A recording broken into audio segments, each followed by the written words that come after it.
అదే RTV app వార్తల్ని క్షణాల్లో చదివే అవకాశం ఉంటుంది. ఒక న్యూస్ పేపర్, ఒక టెలివిజన్ ఛానల్ మీ చేతుల్లో ఎప్పుడూ ఉంటాయి.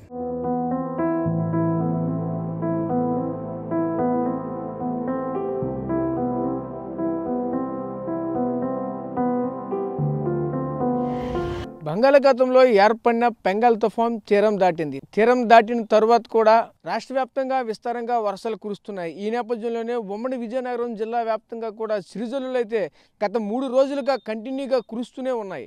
అయితే ఈ నేపథ్యంలో ప్రధానంగా చూసుకుంటే ప్రస్తుతానికైతే మాత్రం రైతులైతే ఈ యొక్క తుఫాను కారణంగా రైతులు తీవ్రంగా ఇబ్బంది పడుతున్నారని చెప్పొచ్చు. ఈ నేపథ్యంలో ప్రస్తుతం మనం రైతు పండించిన పంట ఏదైతే వరి ఏదైతే ఉందో ఆ వరి పండించే వ్యవసాయంలో మన ప్రస్తుతం అయితే మనం ఉన్నాం.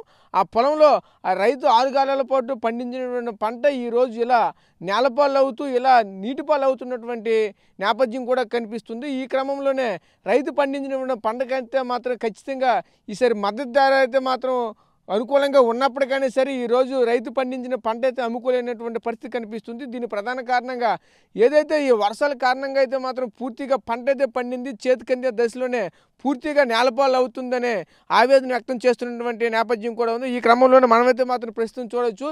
ఈ వర్షాల కారణంగా అయితే మాత్రం ఒకవైపు గాళ్ళు వర్షాల కారణంగా పూర్తిగా అయితే ఒకవైపు అయితే మనం విజువల్స్లో చూడవచ్చు పూర్తిగా నేలమట్టమైనటువంటి పరిస్థితి కూడా కనిపిస్తుంది. అంటే ఇప్పుడు మన ప్రధానంగా చూడవచ్చు ఈ ప్రాంతంలో ఉన్నటువంటి వ్యవసాయం అనేది పూర్తిగా ఏ విధంగా కిందన చూస్తే వాటర్ ఉంటుంది. ప్రస్తుతం మనం విజువల్స్లో చూడవచ్చు. ఈ విజువల్స్ చూడండి, పూర్తి కింద అయితే వాటర్ ఉంది. ఈ కిందన వాటర్ ఉంది. ఈ ఏదైతే వ్యవసాయం ఉందో ఈ ధాన్యం అనేది పూర్తిగా ఇలా నీటిలోనే మాత్రం ప్రస్తుతం ఉంటుంది. ఇలా కంప్లీట్గా ఇలా నీళ్ళతో తడిచిపోయినటువంటి పరిస్థితులు అయితే ఉన్నాయి. ఇలా నీళ్ళతో తడిచిపోయినట్లయితే పూర్తిగా అయితే మరి ఇలా 1-2 రోజులు ఇలా కంటిన్యూగా కనుక ఉంటే పూర్తిగా అయితే వ్యవసాయం అనేది పూర్తిగా పాడవుతుందని అయితే ఇటువంటి క్రమంలో ఇటువంటి ధాన్యాన్ని అయితే ప్రభుత్వాలు కొనుగోలు చేస్తాయా లేదనేది మాత్రం రైతుకి అందుచెక్కలేనటువంటి పరిస్థితి కనిపిస్తుంది. ఎందుకంటే ఇటువంటి ధాన్యాన్ని ప్రభుత్వాలు కొనుగోలు చేయలేవు. అలానే కొనుగోలు చేసినప్పటికైనా సరే దాన్ని ఏం చేయాలో తెలియని పరిస్థితి మరొక వైపు అయితే ఉంటుంది. అయితే ప్రధానంగా చూడవచ్చు ఏదైతే ఇటువంటి ధాన్యం అయితే మాత్రం ప్రభుత్వం కొనుగోలు చేస్తుందా లేదా అనేది ఈరోజు ప్రశ్నార్థకంగా మారినటువంటి పరిస్థితి కనిపిస్తుంది. ఎందుకంటే ఇది క్వాలిటీ అయితే మాత్రం తగ్గిపోతున్నటువంటి పరిస్థితి అయితే ఉంటుంది. ఎందుకంటే ఈ ధాన్యం అనేది నార్మల్గా చూసుకుంటే నార్మల్గా పంట పండించి ఈ ఎండలో కోసి ఎండలో ఆరబెట్టినటువంటి ధాన్యానికి ఈ విధంగా వాటర్లో తడిసినటువంటి ధాన్యానికి చాలా వ్యత్యాసం అయితే ఉంటుంది. అయితే దీన్ని A1 గ్రేడ్గా తీసుకుంటారు, A2 గ్రేడ్గా తీసుకుంటారు. అంటే గ్రేడ్ల రూపంలో దీన్ని కేటాయించి అయితే తీసుకుంటారు. ఆ క్రమంలోనే మద్దతు ధర అయితే ఇస్తారా లేదా అనేది కూడా మరొక వైపు అయితే రైతులు ఆవేదన చెందుతున్నటువంటి పరిస్థితి కూడా కనిపిస్తుంది. ఎందుకంటే ఇటువంటి క్రమంలో ఈ విధంగా పూర్తిగా అయితే మాత్రం ఇలా నేలమట్టమయ్యి ఉన్నటువంటి తరుణంలో చూసుకుంటే అసలు రైతుల పరిస్థితి ఏ విధంగా ఉందని కూడా మనం అయితే చూడవచ్చు.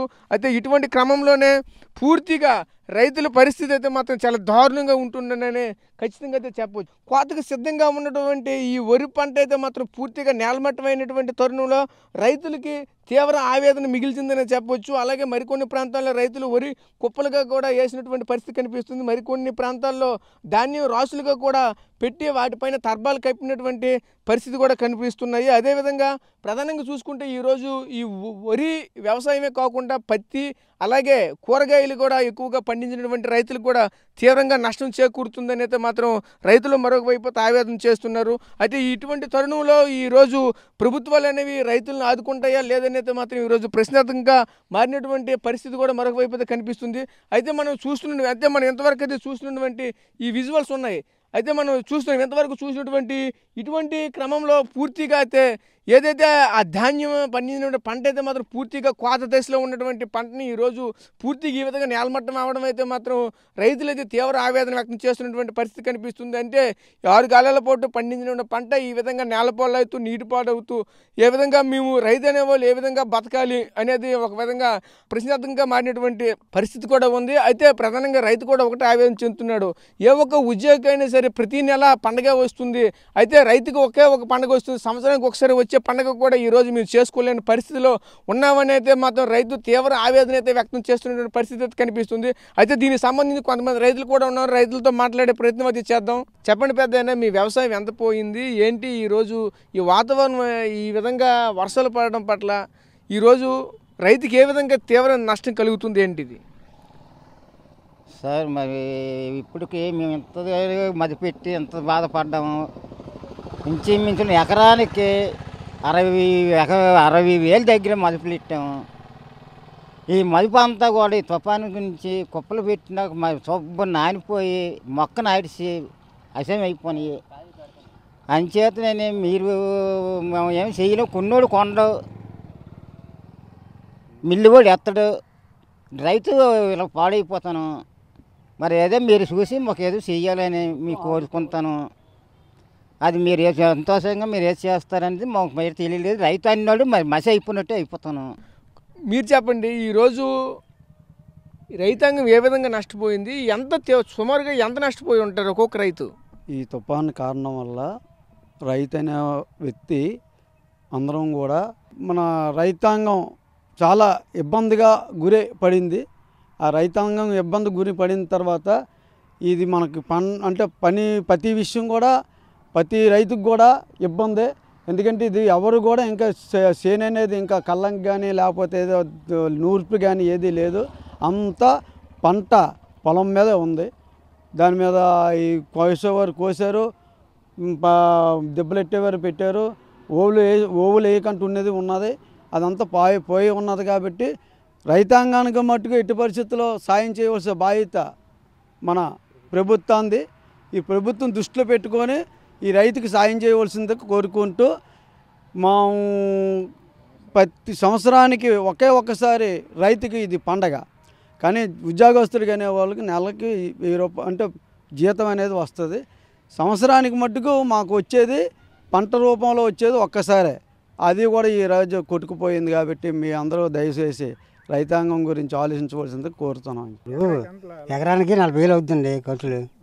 ఆ ఖర్చులు అయితే ఇప్పుడు వచ్చేదాకా నమ్మకం ఉండదండి. అది ఎఫెక్ట్ కదా. కోసిన ఉంటే మొక్కలాటేస్తాయి. మొక్కలాటిన కానీ అక్కడ పనికి రాదు. మరి ఇప్పుడు కొంటారు అవి కూడా కొంటారు. మొక్కలు వచ్చిన ఎవరు కొండ కదా, వృధా పాలు ఇవ్వాల్సినవే. అది మరి అక్కడి నుంచి మరి రైతు నాశకపోతే మేలు వస్తుంది. ఒకవేళ ఇది కోసిన దెబ్బేసిన సరే ముక్కుపోయి ఆడిపోద్ది. అది నీటిని మొక్క వచ్చేస్తాయి అవి. అది ఇప్పుడు పూర్తిగా పొలాల్లో ఉన్నాయి. పొలాల్లో ఉన్నవన్నీ కూడా పూర్తిగా నేలపోలు అయిపోయినాయి, ఇలా మట్టి కొట్టుకెళ్ళిపోయి పోనాయి. అటువంటి పరిస్థితి ఏంటి? అటువంటి పరిస్థితి మరి ఇంకేటి ఉంటాయి? రెండు పరిస్థితి వాళ్ళగా గడ్డి పనికిరాదు, ధాన్యం పనికిరావు. పశువులు తినరు, మనుషులు తినరు.